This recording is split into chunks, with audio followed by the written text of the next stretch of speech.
Welcome again Chaudhary competition classes. तो Indian air force का जो सेकंड इनटेक है 2021 का, उसकी एनरोलमेंट लिस्ट को लेकर अभी संशय बना हुआ है। अब भी बहुत सारे कैंडिडेट के मन में डाउट है। बहुत सारे क्या वही कैंडिडेट जो कैंडिडेट पीएसएल में उनका नाम आ चुका था ऑलरेडी, और जिन कैंडिडेट ने अपना रिटन एग्जाम क्लियर किया था और अपना जो सेकंड फेज़ था वो भी क्लियर किया था, साथ साथ में अपना जो थर्ड फेज़ था अर्थात अपना जो मेडिकल प्रोसेस था वो भी क्लियर किया था।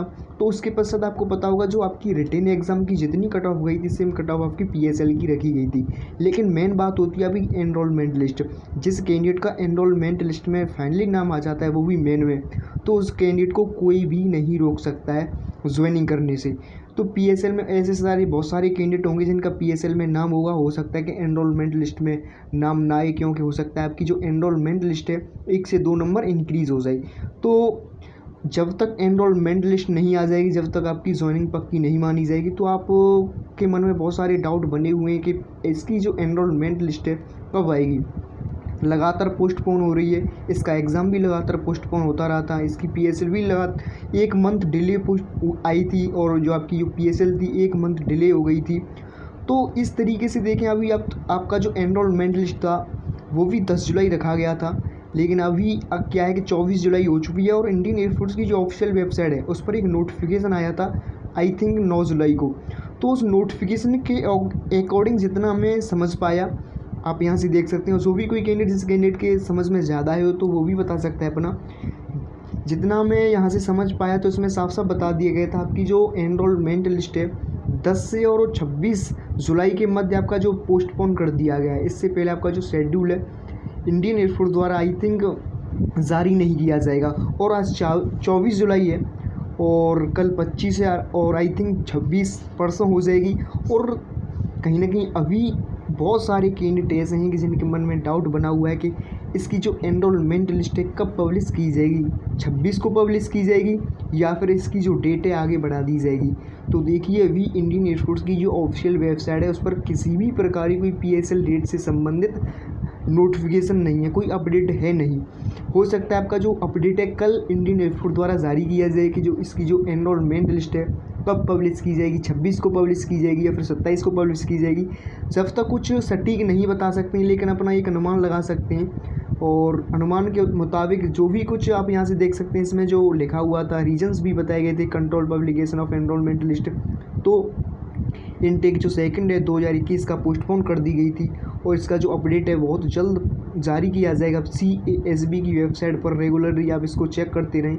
तो इसमें यही सब कुछ बताया गया था, लेकिन अभी एनरोलमेंट लिस्ट से संबंधित जानकारी अधूरी है। इंडियन एयरफोर्स द्वारा जो नोटिफिकेशन जारी किया गया था इसमें कोई डेट इस तरीके से नहीं बताई गई है कि इस डेट को ही आपका कंफर्म एनरोलमेंट लिस्ट जारी किया जाएगा।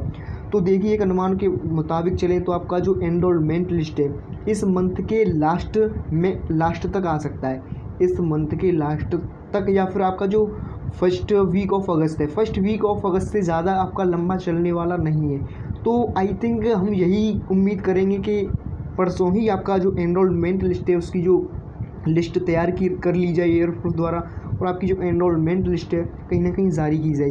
क्योंकि बहुत सारे ऐसे कैंडिडेट हैं जो कि 21 प्लस कर रहे हैं, तो कहीं ना कहीं उनको एज में भी रिलैक्सेशन मिलने वाला है, क्योंकि इसमें इनकी कोई गलती है नहीं। क्योंकि इनकी गलती तब मानी जाती जब इनका जो डेट बिल्कुल कन्फर्म था, इनका जो डेट कन्फर्म था आपका जो 31 अक्टूबर को पीएसएल रिलीज़ होनी थी और 10 दिसंबर को आपकी एनरोलमेंट लिस्ट आनी थी। ये 10 दिसंबर को इनकी जो एज थी 21 पार कर जाती, तो तब मान सकते थे कि इनको आउट कर दिया जाता। लेकिन अब इनको डेफिनेटली एज में रिलैक्सेशन मिलेगा, वो भी आप यहाँ से लगा सकते हैं 8 से 7 मंथ आपको डेफिनेटली एज में रिलैक्सेशन मिलने वाला है। तो यही आपको बताना था। आपकी जो एनरोलमेंट लिस्ट है उसकी कोई डेट कंफर्म है नहीं, लेकिन हम एक अनुमान के मुताबिक चलें तो आपका या तो इस मंथ के लास्ट में पब्लिश की जाएगी या फिर अगस्त के फर्स्ट वीक में आपकी एनरोलमेंट लिस्ट डेफिनेटली जारी कर दी जाएगी, और अगले मंथ ही आपकी ज्वाइनिंग प्रारंभ हो जाएगी। यह डेफिनेटली श्योर है। आपकी जो अगस्त है, अगस्त में आपकी जो ज्वाइनिंग है डेफिनेटली प्रारंभ हो जाएगी। तो इतने दिन तक आपने वेट किया है, थोड़ा वेट और करना है अभी आपको, और यही आपके 10 से आप यहाँ से लगा सकते हो, अभी आपको मुश्किल से 10 दिन का भी वेट नहीं करना पड़ेगा अब मेरे ख्याल से। तो आपको पेशेंस बनाकर रखना है। मैं भी जानता हूँ किस तरीके से एक एक दिन का इंतज़ार रहता है कैंडिडेट को, और जब आपकी डेट कंफर्म होती है, इस डेट को आपका आना ही तय है, तो उस डेट जब नज़दीक आती जाती है तो कहीं ना कहीं आपकी जो दिल की धड़कन है वो तेज़ होती जाती है, और कहीं ना कहीं बहुत सारे ऐसे कैंडिडेट हैं उनको लगता है कि अब आगे क्या होगा, और वही अचानक पता चले कि पोस्टपोन कर दिया गया है, तो कहीं ना कहीं एक डिमोटिव वाली बात होती है। तो इस बार हम यही उम्मीद करेंगे कि इंडियन एयरफोर्स द्वारा इस तरीके का कोई हमें प्रोसेस देखने को ना मिले, और आपकी जो एनरोलमेंट लिस्ट है उसकी एक कंफर्म डेट रिलीज़ की जाए। इस तारीख को आपकी जो डेट है, इस डेट को आपकी जो एनरोलमेंट लिस्ट है डेफिनेटली जारी की जाएगी। तो यही आपको अपडेट देना था, और जैसे ही कोई नया अपडेट मिलेगा इंडियन एयरफोर्स की ऑफिशियल वेबसाइट पर तो हम तुरंत आपको बताएंगे। लेकिन यह डेफिनेटली श्योर है कि फर्स्ट वीक ऑफ अगस्त तक आपकी जो एनरोलमेंट लिस्ट है डेफिनेटली रिलीज़ कर दी जाएगी। अब देखिए बहुत सारा लंबा समय खिंच चुका है ऑलरेडी, और जो ज्वाइनिंग है आपकी ज्वाइनिंग भी करानी है। और अभी क्या है कि जो पिछला इनटेक था उसके जो कैंडिडेट थे वो मेरे टच में हैं, तो भी बता रहे थे कि उनकी जो बेसिक ट्रेनिंग है और कंप्लीट हो रही है। तो यही आपको अपडेट देना था। थैंक्स, जय हिंद।